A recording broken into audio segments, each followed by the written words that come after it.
I'm Dr. Jim Paharek, the director of the National Catholic Center for Holocaust Education at Seton Hill University.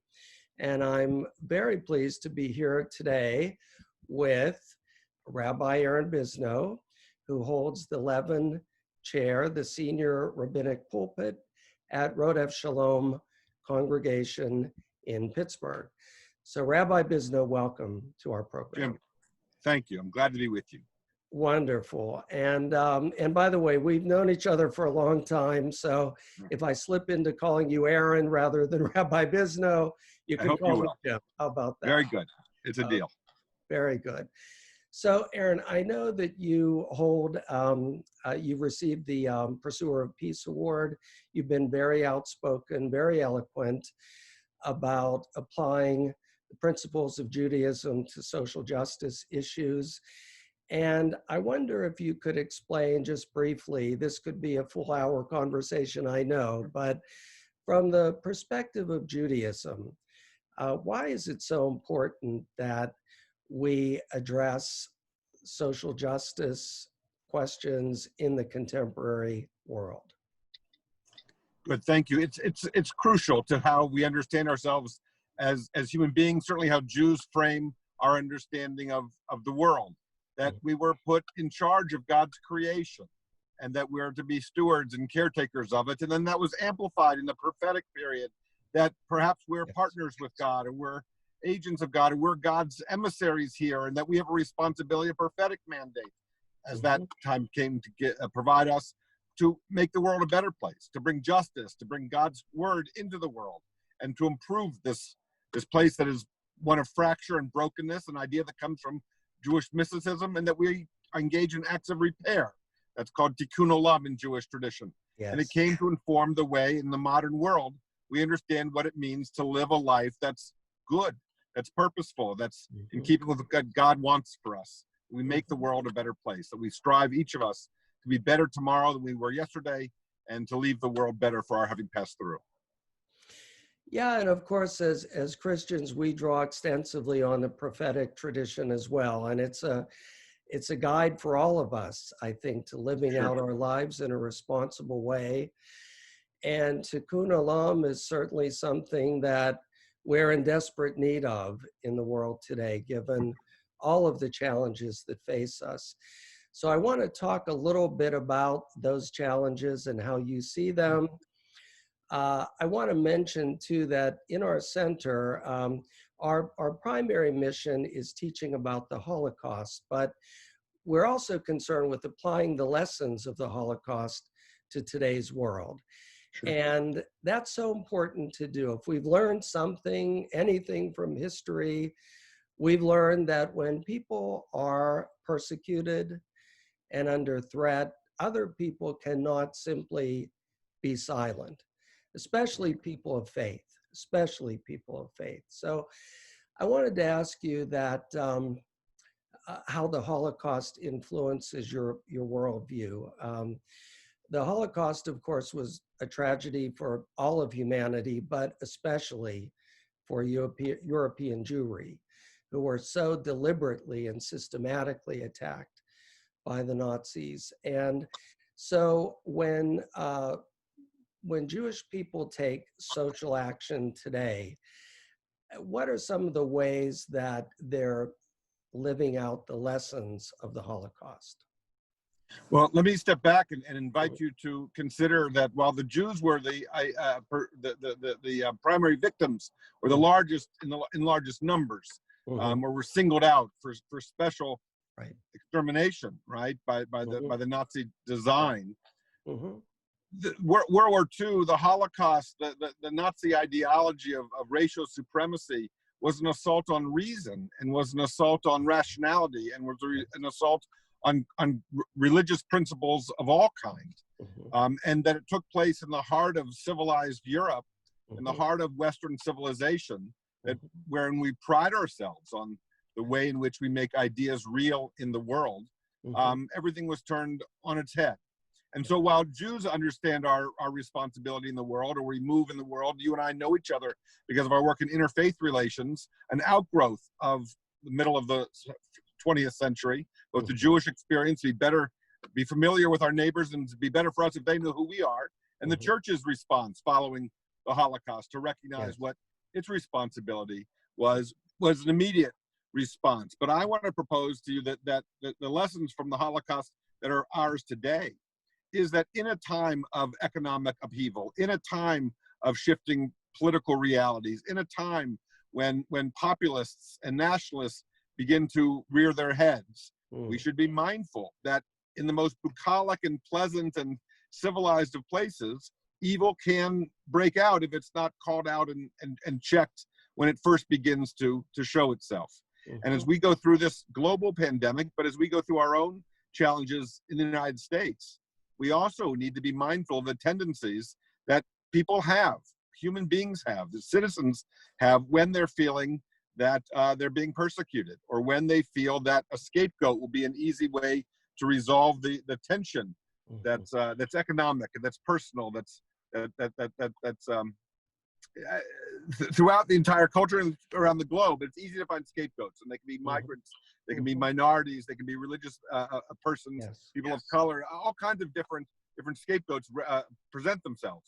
The challenge is not just to the Jews, but to all of us, that the lessons that come out of the Holocaust is that it can happen here, and it can happen to each of us, that we look around and realize, yikes, look what we've allowed to fester and grow right here. And so when we see minority groups being targeted and being persecuted, we have a moral responsibility, I think, to make our voices heard, especially as people of faith. And I want to go back to the point you made. You're absolutely right. You know, the Nazis, of course, were obsessed in a bizarre and maniacal way with eliminating the Jewish population of Europe, but they also attacked Christian churches as well. Sure. And there was a whole process of Nazification of the society that included the churches, where they were demanding that Christian ministers preach Nazism rather than Christianity from the pulpits of Germany. And so they tried to silence any kind of opposition. So I think that this is a very upsetting time that we're living in right now in many ways. I think we all see the many ways that our democracy is under assault through attacks on freedom of press, of the independence of the judiciary, right, and even the powers of Congress to check the executive branch. So it seems to be a full-scale assault on democracy, as well as the scapegoating that you mentioned. So when you look at our society today, and when you talk about what are the challenges that face us, what are some of the things that you focus on particularly? So the time is so unsettling, I think, not because something new has happened, although certainly the pandemic has upended all the assumptions we thought we could rely upon. That's true, right? We were caught looking at just as human beings. Barry Weiss, the daughter of Pittsburgh, who wrote a book about anti-Semitism with regard after the Tree of Life murders, has a very felicitous phrase in the opening of her book, as she refers to the fact that she realizes now that she's referring to anti-Semitism, but that she realized that she and her parents grew up in a holiday from history. And that's essentially what those of us who have enjoyed life in the second half of the 20th century, we had a phenomenal run, particularly, let's be honest, well-educated white folk. We had a great run. And now we're caught with the reality that we can't look away from, or we can't feign ignorance of, or we can no longer be oblivious to the inequities and the injustices that have been, if we give ourselves the best case scenario is that we just didn't know. Well, William Sloane Coffin has a wonderful line where he says that insofar as our ignorance stems from our complacency, ours is an ethical and not an intellectual fault.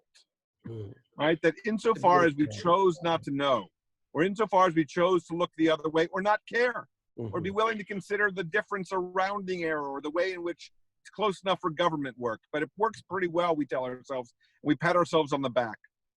But insofar as we can't look away any longer, whether it's because of the George Floyd video, or whether because it's the preponderance of evidence, or because the virus doesn't discriminate, and if you don't have health care because you only get it to your employer, you can connect the dots, right? All those things require us to look really deeply into ourselves and acknowledge both how we have, perhaps unwittingly, unconsciously, unknowingly, benefited from a system that now needs to be made more equitable. And that's going to require us to honestly give up some things, some privileges, some entitlements, some assumptions that in the aggregate is going to make the society a much better place. But it's going to be painful at first, because it's going to require something of each of us. It is indeed painful. It's painful to do that, but I love your point that it's not so much a cognitive lapse or lack of information, although that can contribute to it, but at its root, these are ethical questions. That's right. And so I want to ask you about, I know you've used the term courageous conversations in a different context, but could you say a little bit about what you mean by that? What is a courageous conversation? And how could having a courageous conversation today about race, for example, in the United States, be a beneficial thing to us? Good. So a courageous conversation is a term that was actually coined by Ron Heifetz and Mirsky at Harvard Business School. And they were talking about the most important thing we could be discussing at a given moment. And usually it takes place in the business world, at least that's where they bring it from. But it works in all of our lives, in our interpersonal relationships, certainly when we take on or begin to address significant societal issue. It doesn't reward others. I'm reminded of John Rawls' Veil of Ignorance. If you remember, he suggested that if you were to design a society, would you not do it in such a way that if you were to randomly be assigned a place within society, you'd be satisfied? Well, clearly no one would be willing to randomly take a place. Or as Chris Rock says, I believe it's Chris Rock, he says, no one, no matter how successful he may be as an African-American, no white person in this country would trade places, because the reality is too painful, right? And we're all part of that reality. If we want it to be different, then we're going to have a courageous conversation. That begins with me. I'm remembering that G.K. Chesterton, the English theologian, when asked once what the greatest problem with religion is, and he responded, I am, right? What's the greatest problem with democracy? I am. I'm part of that mix, is what we each have to recognize and come to understand. Elie Wiesel says, coming back full circle to the Holocaust, right, that we may not all be guilty, but we're all responsible, both for the society we have and for the society we want to create. It's a beautiful quote, and I think that puts the issue squarely where it should be. It begins with ourselves and our inner work and our need to do inner transformation. So it seems to me we're living in a time where, as people of faith, we're certainly challenged to speak out, but also we're challenged to examine our own consciences and to think of what are truly our values. What do we believe in as people of faith? Yes. And how can we act out those beliefs in our society today? Yes, and if I might, sure. We were speaking of courageous conversations, and courageous conversations, yes, require us to speak, right? Because a monologue isn't a conversation. Right. But really what we're called, and it's good, and we're called on to speak and to act as you indicate. But a conversation really becomes courageous when we're willing to not speak first, but to listen. You know, that's the second part of it. Right. And we take classes in speech and elocution and rhetoric, but we don't really get classes on how to listen, right? And that's really what we need to cultivate. A listening heart is the biblical phrase. There's a rabbinic legend that says we are each created with one mouth and two ears, so we should listen twice as much. And we should listen to the stories of others, because when we only hear ourselves talk, we can convince ourselves of anything, right? I mean, that's the fallacy of talking to ourselves, is we can talk ourselves into or out of anything. But when we listen and really hear other people's stories, other people's truths, it's the only thing that's ever changed a mind, is actual narrative and understanding how that redounds in the life, the lived experience of another person. Indeed. So part of a conversation is speaking, but also listening closely to others. And at this point in time, I think it's especially important that we hear the voices and the experiences of our Black brothers and sisters who have encountered racism in a way that most of us just can't even imagine, because it's not part of our daily life. So the listening is important. And on that note, I have one more question for you. So when you're with your congregation and you're speaking to them and hopefully listening to what they say, are you able to address these issues with them? What, as people of faith, what is our duty right now? What are you encouraging people to do who follow you and who want to be faithful? To do a lot of listening to ourselves, to the people around us, to being with each other, to being humble enough to listen for understanding, not to explain, not to mount a defense, just to listen for understanding with a listening heart, to be patient with ourselves and the process. This has been a problem that didn't begin with the cell phone. We know that. It didn't begin when, the police force was constituted in any given city. This is a centuries-old issue. This is deep in the hearts of human beings. Indeed. And we're just at the very beginning of really beginning to pull back the curtain and own up to it, or begin to just acknowledge it. How we do that, those are questions of faith and conscience. Actually implementing that into policy or at election time, that's another question. But really doing the hard work begins with each of us owning up to and acknowledging our share of responsibility in even not in how we got here. Let's leave that for a moment, but in where we go from here and how we move forward. And are we willing to live up to, be actually the people of faith we claim to be? So it's very hard work. It's a work of transforming the soul, of questioning one's biases, becoming aware of biases, and of recognizing what our true beliefs are as people of the Bible, people who follow the Lord. We have deep responsibilities that stem from that. Yeah, we do.